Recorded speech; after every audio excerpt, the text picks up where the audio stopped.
everyone, and welcome back to another episode of World of Sharks, the podcast where we talk about everything to do with sharks, their relatives, and the ocean, brought to you by the Save Our Seas Foundation. Now, this episode is a little different from our usual format. Usually it's me, Isla, your host, hello, sitting down with experts in shark science, conservation, education, and storytelling to take you, our lovely, lovely listeners, on a deep dive into a specific topic. But this week, I wanted to do something a wee bit different for a couple of different reasons. A, because it's that time of year when we're all slowing down for the holidays and maybe feeling a little bit reflective, looking back on what we've done the last year and maybe where we want to go. And B, because I know a lot of you listening are at the start of your career journey, either at university or college or school, or maybe deciding on a career change, or maybe you're at the very, early stages of your career and you're wondering kind of where you want to go next. And I know a lot of you want to work with and for sharks.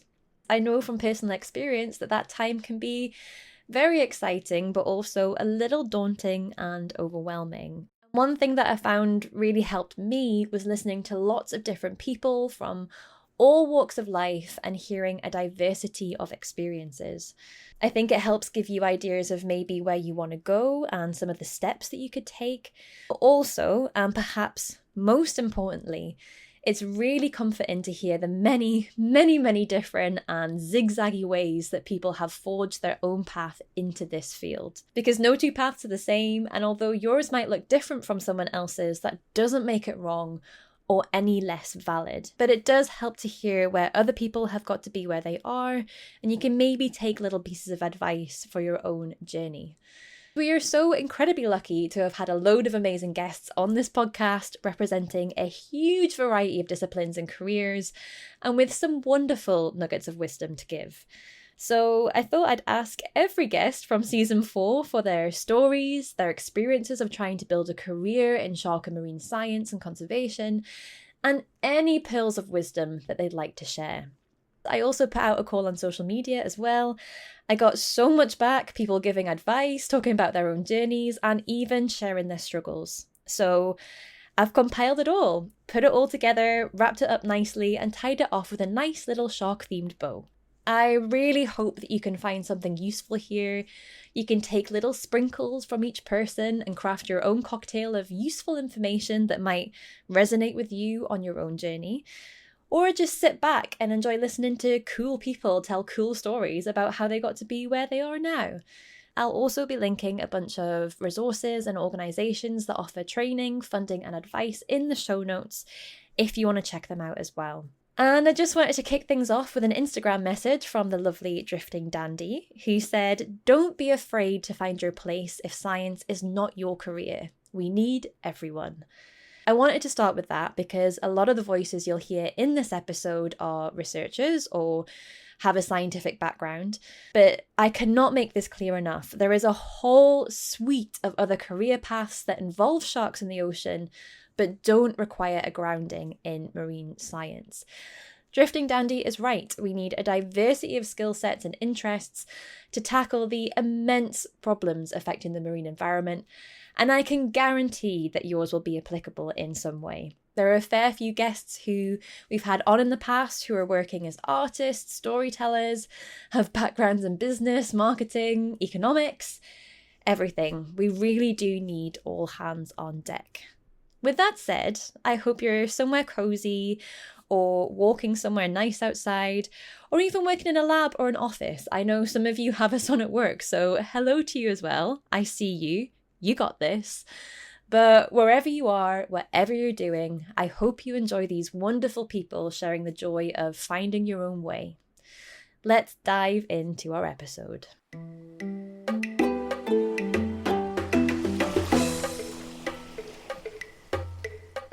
So first up on our roster of cool people who are doing cool stuff, who have great advice to give, we have Dr. Lauren Eve Simonitis, an aquatic sensory biologist who came on the podcast to teach us all about sharks' noses and sense of smell. It's such a fun episode if you've not listened to it already. And at the end of our recording, I asked Lauren if she had any advice for anyone wanting to get into a similar field to her, or, just starting out on their career in shark science. And she had some pretty important things to say. I think first off, I would say that marine biology is really fun and marine science is really cool.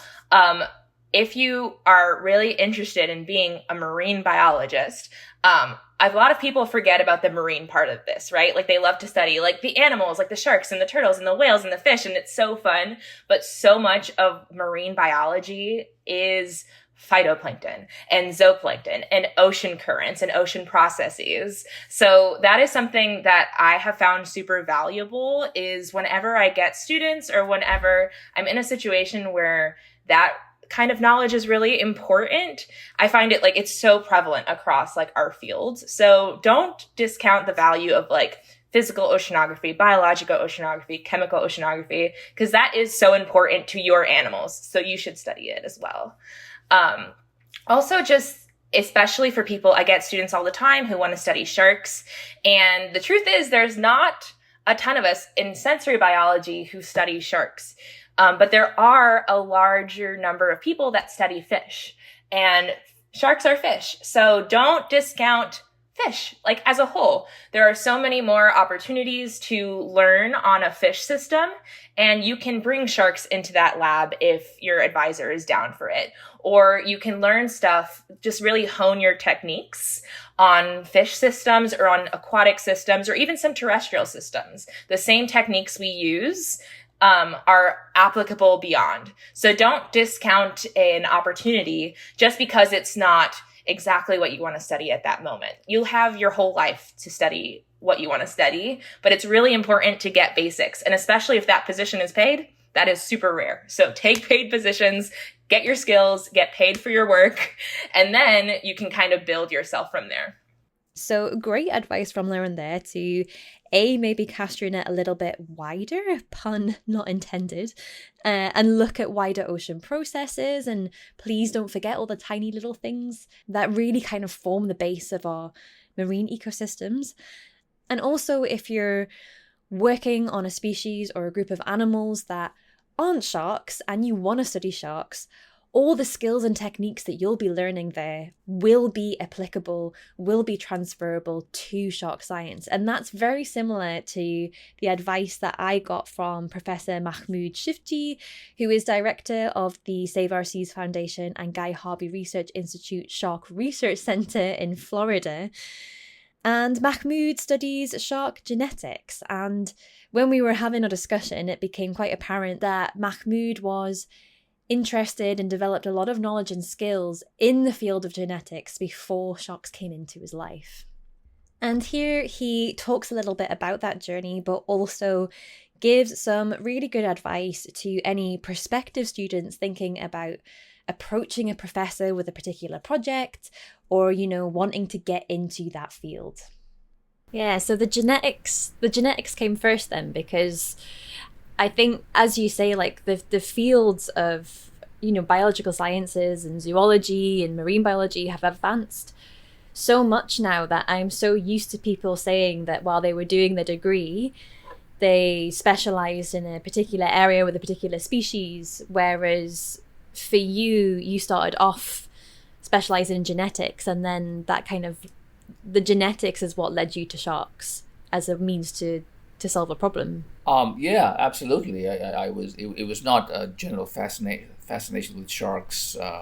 In fact, I get so many prospective students, graduate students applying to work in my lab at the Save Our Seas Foundation Shark Research Center, and they all say, I am fascinated by sharks, and I want to work on sharks. And it was completely a different experience for me. It was really a problem I thought I was able to solve using genetics. Sharks just happened to be like a subject. so yeah, that's the way it worked out. Yeah, I was definitely one of those students. I remember going to some of my professors because at the time I was very, very interested in marine mammals. Don't hate me, listeners. But that's what I would say. I really want to work with this species, and they'd be like, well, what do you want to do with this species? And I was like, I don't know, I just really like the species.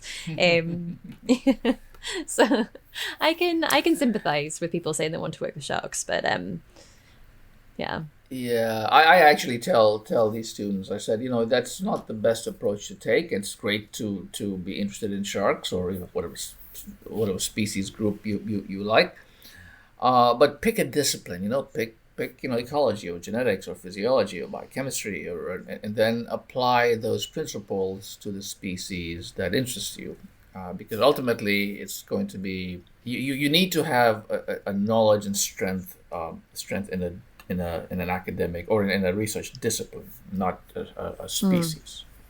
So, like Lauren and Mahmoud have said, it is important when you're thinking about what you want to specialize in to not be geared too much by the species that you want to work with. And it's important to have a discipline and kind of the questions that you want to answer sort of in mind. And you can hone your skills and techniques on other groups of animals and then apply them to sharks.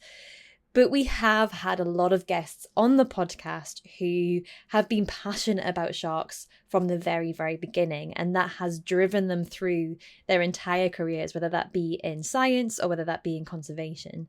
And one of those is Franco Cristiani, who you might recognize from our last episode. He studies the impacts of marine-based pollutants on chondrichthyans. But Franco, as he explains here, went for his PhD because he was just excited to be working in anything to do with sharks. And this is why it's important to hear a diversity of experiences, a diversity of perspectives, and kind of make your own path from there, because everybody has done things differently. Here, Franco talks about his journey into his PhD, some of his decision-making behind that, but also some of the conservation projects that he's worked on all over the world and how that led him to be where he is now. I see a lot in like biology students that, they like nature and everything, but they don't have perhaps a specific animals or something that attracts them more. But when they start studying and they get to zoology and start learning about sharks, they are fascinating.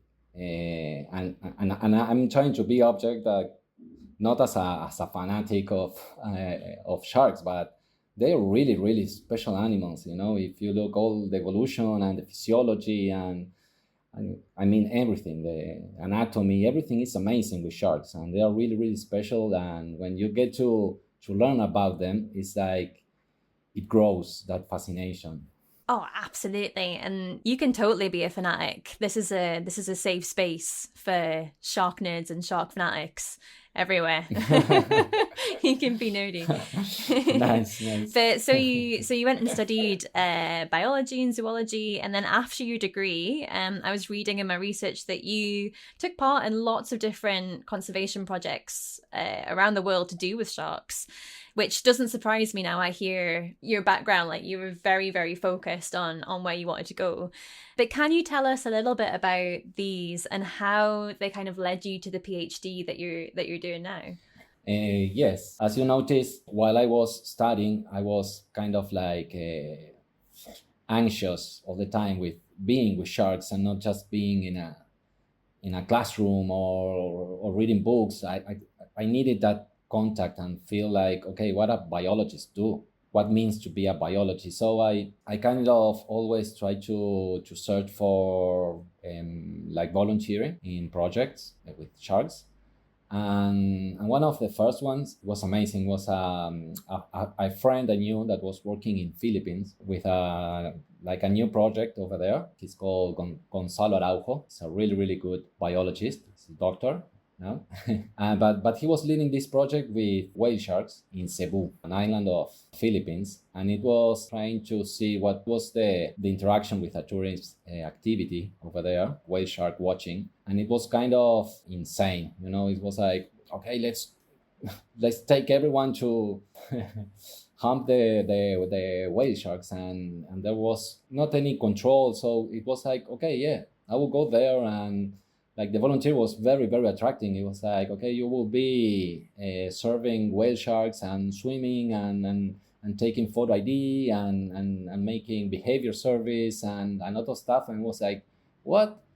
Yes, you just need to get the plane ticket, and here we have a house, and we will give you food and everything. I was okay, yeah. So Can't say no. You can't say no to that. my new savings were okay out. So I went there for like 3 months or a little bit more, and yes, it was wow, it was amazing. I mean, it was lovely in a way because I was being part of something to make it better and try and protect a beautiful animal. I mean, the whale shark was like, okay, I'm swimming with whale sharks. It's not that. It was a place that suddenly you have 8 to 9 young whale sharks going around, and I was swimming there. Yeah, it was amazing, but also it was hard to see how the whale sharks were. How it was like there was an evidence of bad shape of the thing that was going around there, but luckily that activity started to change and to be a little bit on control. I haven't been there for years, of course, but I heard that it got better, and that's when you feel like, oh, okay, I contribute somehow there. And the other one that it was like a dream come true was another volunteer I started. It was after my degree, because this one of the whale shark was while I was studying. But after I got my degree, I kind of got away from the academy and biology itself and just moved to Mexico to work as a diver and try to get to know other things, be in contact with sharks, of course. And suddenly I found myself in Baja California participating in the biology monitor of great whites in Isla Guadalupe. And it was all the procedure and all the bureaucracy to get over there. It was like, oh, insane. But suddenly I was being part of that with an NGO called Ecosimati, and it was incredible. I mean, to suddenly being face to face with great whites, and it's something that I was like from very, very little, I dreamed with that. I mean, I'm fascinated with all sharks, but the great white was always, and I think that for all shark lovers, like the great white is kind of like the holiness. I don't know, but being part of that, like something it took a while to to process, like to say, okay, I was part of this. I think that was the thing that told me to get back to science. Yes, I want this. This fills me. That's how I took my route to the PhD.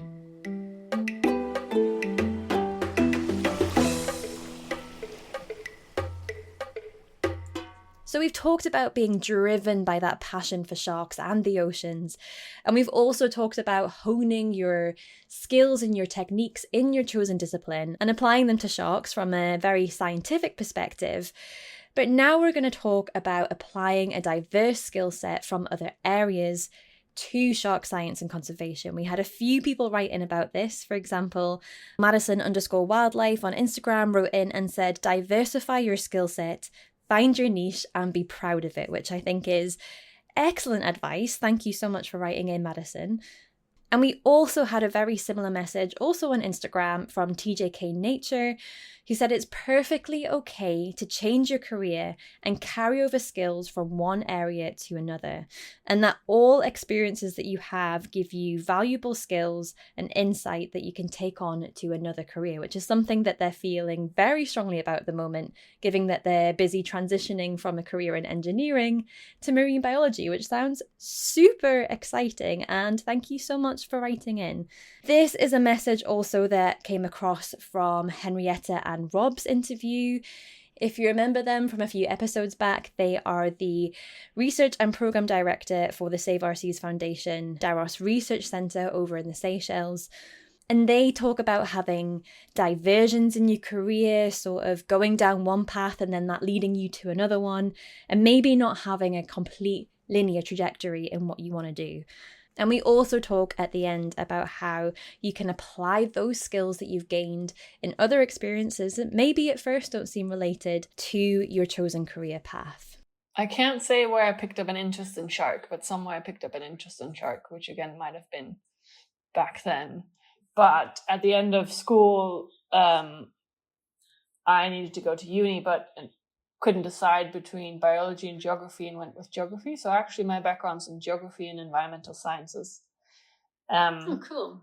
And then my 3-year degree took me a bit longer because I had made a non-ideal choice with my minor at first. So I was a bit behind and had to catch up on one or two modules at the end. But I had always wanted to go to the African continent and hadn't gotten around to that yet. And then just decided I'll do it now in this last extra year because I don't really have to be at uni much. I don't remember how and why, but found a whale shark volunteering project in Mozambique, learned to dive in the lake at home in Switzerland, then did my advanced open water in Mozambique, was there for 2 months helping on a whale shark project with whale shark IDs and guiding tourists in that sense. Then the sharks didn't quite let me go, and I did a master's in marine biodiversity and conservation, which was an Erasmus Mundus master's. You travel around, you study at different universities. And for my thesis, I was trying to get to do something on sharks, and briefly looked into great whites in South Africa, but somehow by luck ended up at the shark lab in Bimini, where Rob was doing his PhD at the time, and that's where I did my master's. It was not quite on sharks, more on fish, but on some sharks. I got some shark exposure. To get to where I'm now, I did some detours over another master's in marine spatial planning, working some odd jobs and studying some veterinary sciences to then end up, again, by chance and luck, I guess, here in Taros with Rob. And so that's where you guys met. But Rob, how did you kind of get to Bimini then? Yeah, I mean, continuing the theme of diversions, well, not really diversions, I suppose, but like, I guess I knew earlier on in my life than Henrietta that was something that I wanted to do. And then, yeah, I went and did a undergraduate degree in marine biology, marine and freshwater biology. But at that point in my life, like there was so many other distractions and so many other things going on that I was definitely not like an A-grade student. I was struggling my way through, and I didn't find my focus until later on, until I got into my PhD. But undergrad, yeah, I sort of cruised by, and then had a bit of a reality check when I nearly failed my first year and nearly didn't make it through. And then after that, sort of bucked my ideas up, figured myself out, and worked a little harder at that. And all through that process, from being younger, obviously sharks are easy to get into. Once you're into marine stuff and ocean stuff, sharks are easy to get into. They're fascinating. But then getting to that stage, the more you read about them, the more you understand them, then you learn about their plight. And that sort of drove me to want to work with sharks and to pursue that more. So after I finished my degree, I knew I wanted to go to Bimini, went out there and did some volunteering just to make sure that was a good fit and to figure out a project idea and stuff. And then went back there and did my PhD for 3 years. Came back from that and then did take a bit of a diversion away from sharks and sort of was doing my write-up for my PhD, coming to the end of it, whilst in Hull in the northeast of England, where I'm from. And unbelievably, then this role came up, which was part of this new partnership program with IUCN, International Union for Conservation of Nature, to work with the Global Marine Species Assessment, doing red listing of marine species. And so I took on a role. There's never been a role in marine conservation in Hull before, and then just so happens as I'm wrapping up my PhD, this thing came along. So it was blind luck. Then managed to take on this role. So worked with IUCN, worked with the Species Survival Commission of IUCN and the Global Species Program for 4 years, doing marine species red listing. But I think all through that process of really blindly ambling my way through an undergraduate degree, in my PhD, as Henrietta said, like Bimini's an incredible place for learning and growing as a person as well. Like I went through so much growing up whilst living there, and like figuring out how to do science. Like it was something I had no idea about, and I was figuring out as I went along. And I really enjoyed the design, the experimental design, like project design, things like that. But delivering it, doing it right, doing it to a high standard, that was something that I was learning on the fly as I was doing it. And it was a really steep learning curve. And then jumping into this other thing was this incredible opportunity, but an entirely different world. And I gained a bunch of different skills doing that as well, that I was just, incredibly lucky to be in the right place at the right time. And again, sort of went through this growing that put me in a position to actually come here and take the role that I did. Without those experiences and kind of the way that I had to go through them, I wouldn't have been anywhere near qualified to come and do this. It's great to have goals. It's great to have dreams of like the things that you really want to make sure you do at some point in your life. But yeah, these things that come along and take you on different paths, they're all incredibly valuable, and are all, as I say, growing experiences. And it's always okay to do detours. It's not like detours are a bad thing. 100%. There you have it. Detours are not a bad thing. And that is definitely something that our next guest found out as well. Next up is Dr. Julius Nielsen. You might remember him from the Greenland Shark episode. He is the Greenland Shark Detective, which is the title that we decided he should have when we recorded the last interview. And Julius has done some amazing work gaining insights into these animals, but working with the world's longest living vertebrate wasn't always his plan, and it kind of just happened by accident, as I'll let him explain. It was back in 2009. I was a biology student at the University of Copenhagen, and I had this student job in Greenland with the Greenland Institute of Natural Resources, and they had this research vessel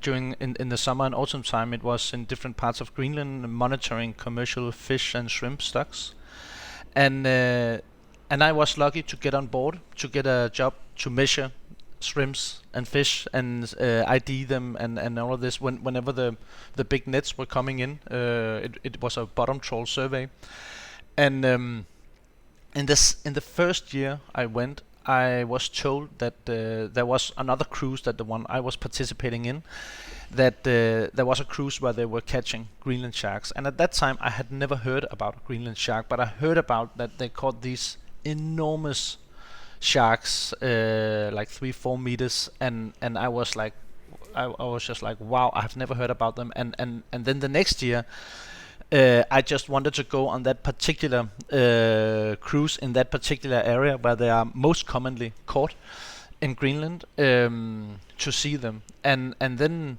we were lucky on that trip, and we did get a couple, and they were just enormously big. I think the biggest was like 4.5 meter, and I think we weighed to about 1,000 kilo or something like that. Wow.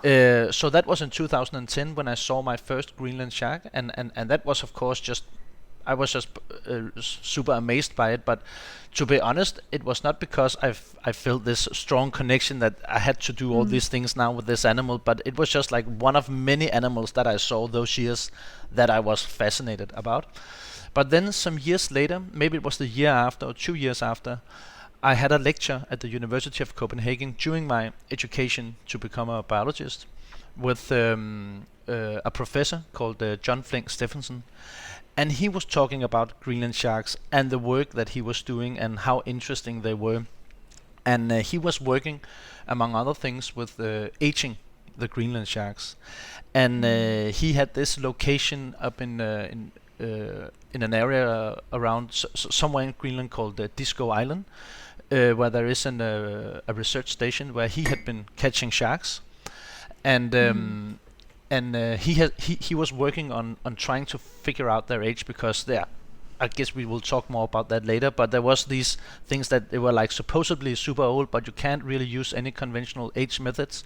So he was telling this entire story to the class, and I of course was listening very carefully, because I had seen one of these sharks. And then when he, as he went on, he said that the sharks he was catching was like, I don't know if we were 2.5 meter or 3 meters or something like that. But he said, well, he really wanted some of the big ones, because they were presumably also some of the older sharks. And then I raised my hand from the back line in the classroom, and then I said that like last year or the year before, I had actually seen one that was 4.5 meter, And he was like, immediately, of course, he was interested, and he was like, oh my god, and we need to talk after that to hear more about it. So that was the moment where my interest kind of was awakened. That was when John told me about them, and then we had many meetings and talks and so on, and then some years later I was ready to do my master and master project, and then John gave me the opportunity to work on this aging study that he had been working on for some time at that point.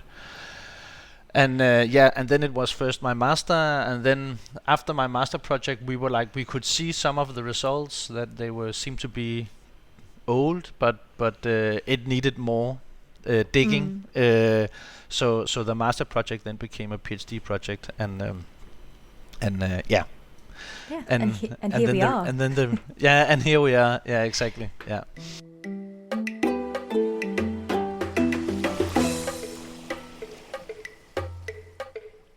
Okay, so we've established that there's no one way of doing things, and detours can take you down some pretty exciting and unexpected directions. But what about when you're at the very beginning of your journey and you don't quite know where you want to go yet? Well, our next two guests are going to talk about this. First up, we have Dr. Luz Saldaña-Ruz, who came on the podcast to talk to us about ghost sharks and sustainable fisheries management. And Luz feels very strongly about not being afraid to reach out to people in the field and, most importantly, putting your mental health first, which is something that I think we should all be doing, regardless of what career stage that we're at. I think the most important advice I can give is ask questions.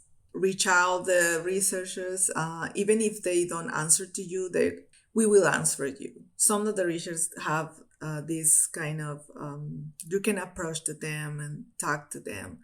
So it's very important to ask questions and ask for your interests and discuss ideas. That's a very, very important thing. If you go to a conference, if you go to a talk of some of the research area of interest to you, it's very important to start a discussion about it. Because many people don't like to ask questions, maybe are shy or a fear of say something by mistake, but it's important to ask questions. And another thing I will say that it is important to look up for the mental health. It's very important to think about it, to have very clear priorities in life. One is research, of course, but mental health is very important. So we need to do the things we'd like to do, exercise, meditation, whatever it works for you, but it's important to consider in your schedule. Not only meetings, not only study, not only reading, writing, also mental health. Yes, I couldn't agree more. It is so important to put yourself and your health, both your physical and your mental health first. And it's totally okay to ask questions, to reach out to people in the field that you want to be in or the career that you want to be in. A lot of us in the shark world are extremely friendly and more than happy to talk. Even if we don't reply straight away, don't be put off by that. And I know it can be a little bit nerve-wracking. I think that kind of comes from a little sense of kind of imposter syndrome. And this is also something that TJK Nature on Instagram wrote in about as well. They said that they have felt imposter syndrome a lot, but they get a lot of comfort from the fact that the scientists that they look up to are the first ones to admit that they're still learning and figuring it all out. And yeah, 100%. It doesn't matter how much I progress in my career, I still feel like I don't know anything and there is so much more to learn. Imposter syndrome is very real, but please don't let that put you off from reaching out to people who inspire you and, just asking them from a little bit of advice on how they got to be where they are, like we are in this episode, or, asking any questions that you might have. People are only too happy to help. And this is also something that our next guest is going to talk about, Dr. Kara E. Yopak, who studies shark comparative neuroanatomy. In other words, she is Professor Shark Brain. And Kara's advice kind of centers around a similar thing. So, you know, not being afraid to talk to people and just how friendly we can be as a community. But she also talks about the importance of being yourself and not losing or trying to dampen down those aspects of you that make you who you are.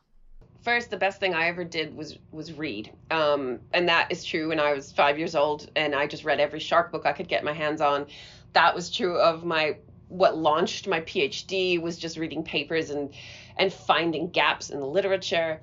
I also think going to scientific meetings is really important. And I know especially for undergraduates or people who aren't in a grad program, that can be very intimidating.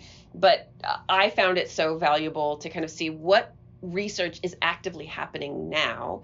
And then also realizing that shark scientists, we are very human. And at a conference, it's not just some scary name on a paper, which my first shark meetings, I was very intimidated as well. And then you just get to talk to these people and realize they are just shark nerds too. And we're all very excited about it. The other thing I would say, and this is just from my own experience and is perhaps a weird piece of advice to give, but I would say you don't have to take everyone's advice. And that is a really important thing about listening to your own gut, listening to what you feel in your heart to be right for you. So in podcasts and in, you know, interviews and all these things, you tend to think about this linear progression and, oh, you did this and then you did this and then you did this. But I have had also negative experiences and I have gotten some really bad advice where, you know, I was told not to leave the country. I was told that if I left the US to do research, I'd never get back in. I did my PhD in New Zealand. I did a postdoc in San Diego. I actually then moved to Australia for 5.5 years and had amazing research experiences there. And now my lab is back in the US. I was told that I shouldn't work on sharks, that I should work on a rodent model. And I have been given a lot of feedback of the clothing that I should wear when I'm doing my research. You're joking. Oh no! So you guys, you can't see me. It's a shame. I love dresses. I collect vintage. I sew my own clothes. It's just sort of a passion of mine. And no, I have been told so many times people aren't going to take you seriously if, you know, you're dressed too feminine. And I think that is so problematic. I know. I'm mad now. Trust me, it's maddening. Has no, like, what you wear has no, it doesn't mean anything about like how good of a scientist you are or how you can do your science. It has no bearing. No. Yeah, absolutely no bearing on that at all. Anyway. Sorry, continue. So infuriating. But when I think about all these, you know, I have gotten amazing advice as well. You know, I got to meet Eugenie Clark at a shark meeting, and she was so wonderful. And then I got to work with Glenn Northcutt, who wrote that paper that started my whole PhD, and he gave me some amazing advice too. And again, so I think we're going to go back to my least favorite question about smart, right? You just have to be really smart about the advice you take, but the advice you safely ignore. And I ignored all of that advice about not leaving the country. And trust me when I say I'm not wearing trousers right now. I am in a dress, and it will not change the paper that I'm working on or the grant we're submitting. So I think be smart about the advice that you take and ultimately just stay true to yourself when an opportunity presents itself. That's I mean, I know you said don't take advice, but that is really that's really good advice. And advice is just that. It's just a suggestion. It's just what someone has experienced.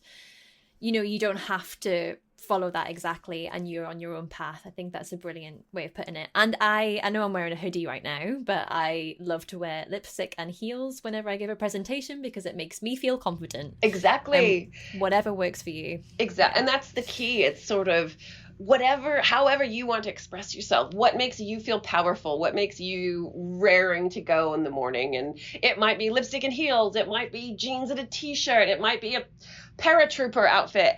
I say wear what you want and work in whatever way just makes you excited to get up and go to the lab in the morning. And that's one of the great thing about shark conferences, because I've seen people in like dresses with sharks on them, with shirts with sharks on them, like anything goes. Anything goes. Oh, it's great, and it's so much fun.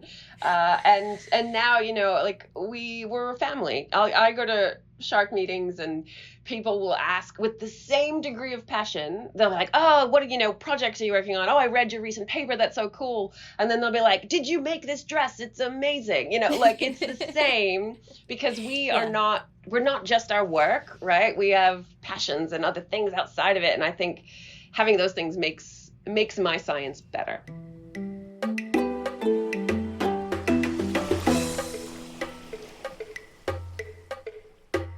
So Cara had some really great advice there about not taking advice, or at least not taking everyone's advice. So just taking the parts that kind of really resonate with you and that you find helpful on your journey. And she talked a lot there about carving your own path and sort of really, forging your own journey. But what happens if you're doing all of these things? So you're reading up on your subject area, you're chatting to people, you're reaching out for advice, you're taking the advice that means something to you, and, not taking on board other parts of advice that don't work for you. What happens if you're doing all of these things and still you hit obstacles on the road, or you're not getting to where you want to be, or someone turns around and says no to you? Because believe me, that happens a lot in both science and conservation. A colleague and a really good friend of mine once told me that he gets 15 no's for every one yes. And that is definitely something that I can relate to as well. There's been several times where I've been rejected from something, or I've quote unquote failed at something. And it can be really hard to deal with. It can be really difficult to pick yourself back up, especially after you've been told no multiple times over and over again. It can be really hard to persevere and to believe in yourself. And so I wanted to leave you with this last story from Dr. Chris Pepin-Neff, who came on the podcast to talk about their work looking at the history and politics of shark bite incidents. It's a fantastic episode. I mean, all our episodes have been fantastic, and I would recommend going back and listening to all of them, obviously. But this is a story of a time when Chris came up against some pretty unpleasant no's in their career, especially around a time when they were trying to carve their own way in a relatively new field that not many people really knew that much about or really believed in. And this is a real positive story of someone who really believed in themselves and persevered despite being told no. I flew back to Australia and I interviewed for PhD supervisors. And I put together a email list, like an Excel list of every shark scientist in the world. And it was about 60 people in 2007. 60's, well, I know that's 2007, but even 60 doesn't sound like that many in comparison to now, hey? Yeah, no. And these were like the lead. So I sent out an email. I said, I'm going to do the world's first PhD on the politics of shark attacks. What do you think? And where should I look for money? And the general response that I got from people was, you're crazy. There's no money. Don't do it.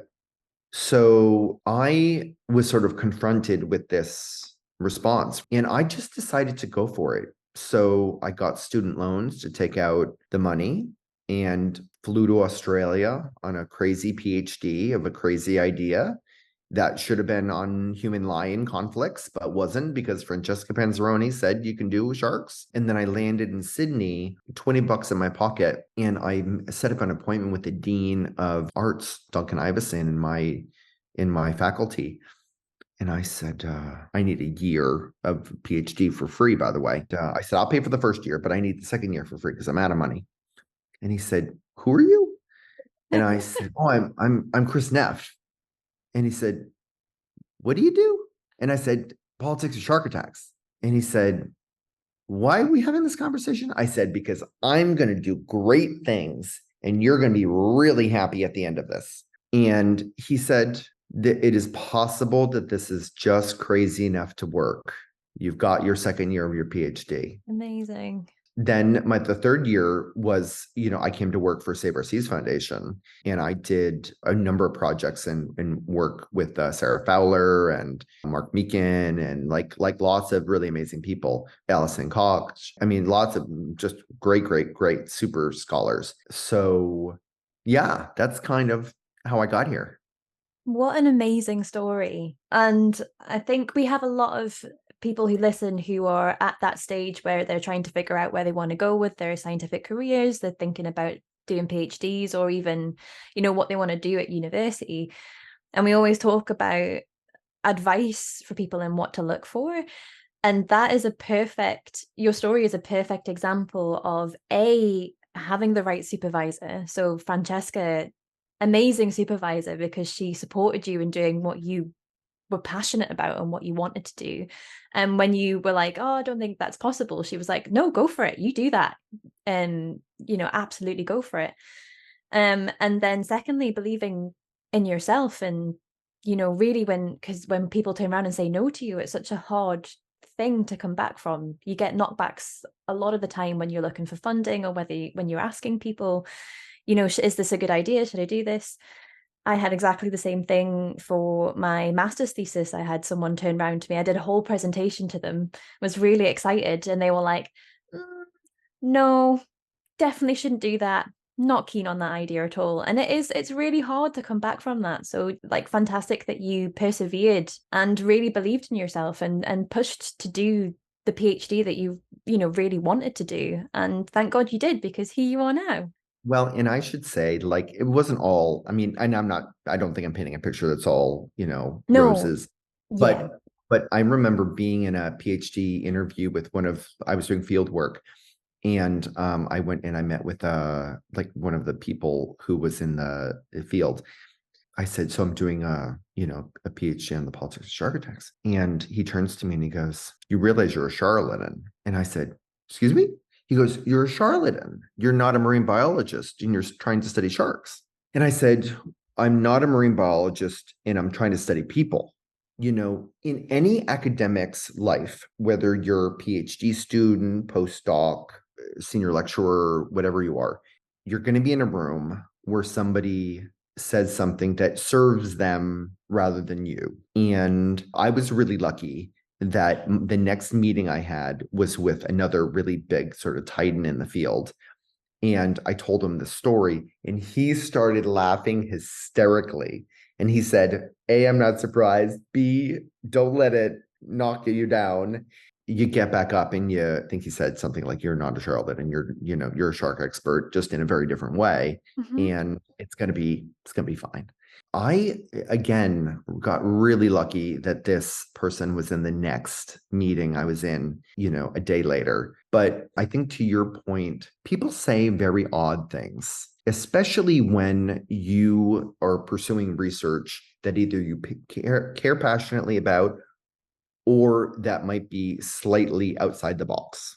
I would say to everyone that if you're inside the box, get out of the box. That'd be the one thing I would say, would be get out of the box. There's probably more money outside the box anyway. It's more interesting. It's closer to your passion. Just be resolute in the way that you prepare yourself for public engagement, because when you're front facing, people will say things. That's not the worst thing that's been said to me, and won't be the last. And that's, it's okay. People have strong feelings about whether they're in the field or out of the field or in the newspaper or out of the newspaper. And all you can try to do is the best you can do. Yeah. When you told me what that professor, I don't know if he was a professor, but the figure that called you a charlatan, which is absolutely, it's not okay at all to say that to anybody. But it really did touch a nerve, because there is still that toxic culture of academia, which we could spend a whole podcast talking about. It still exists. It's very much still present. But you still felt that. And I'm still feeling that now when I go to conferences and I present. I still have to tell myself, no, absolutely, you know what you're doing. It is a real science. You do deserve to be here. You have, it's still very much, yeah, it really touched a nerve. I've heard similar things said to me before as well. But I'm also very glad that your next meeting was with someone who was much more positive and much more supportive.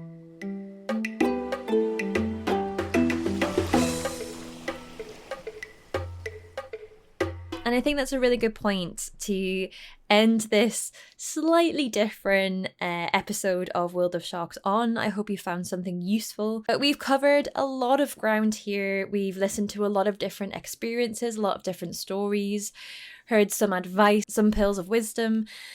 And one thing that I would like to stress when we're bringing this episode to a close is that whatever path that you're trying to take, whether you're trying to specialize in a certain discipline or, pick a different career path, you should always make sure that you're in an environment where you feel supported and safe and encouraged. Going back to Chris's story there, you don't need to engage with the people who don't believe in you. Find the people who are going to support you and lift you up and encourage you. And just as a reminder, I will leave links to a lot of amazing, brilliant organisations who are working to make the marine science space more accessible and inclusive. So please do go and check them out. And yeah, I hope you enjoyed this episode. I hope it contains some useful information for you. And if you like episodes like this, write in and let us know. You can get in touch on email. I am at isla@saveourseas.com, or you can find us on social media. We are at Save Our Seas Foundation on Instagram and at Save Our Seas on Twitter. And you can always reach out to us as well for career advice. We do have our small grants, which are specifically designed for people in the early stages of their career. So if you want to know more about that, feel free to get in touch. And yeah, last things last, this podcast was brought to you by the Save Our Seas Foundation. It was produced and hosted by me, Isla Hodgson. Our amazing visuals are by Jamie Silver. Our beautiful logo is by Nicola Poulos. And the wonderful jingle you can hear right now is by David Knight. I hope you enjoyed this episode. If you did, please be sure to rate, review, and subscribe to the podcast. It means a lot to us and it helps more people to find out how amazing sharks are, and who doesn't want that.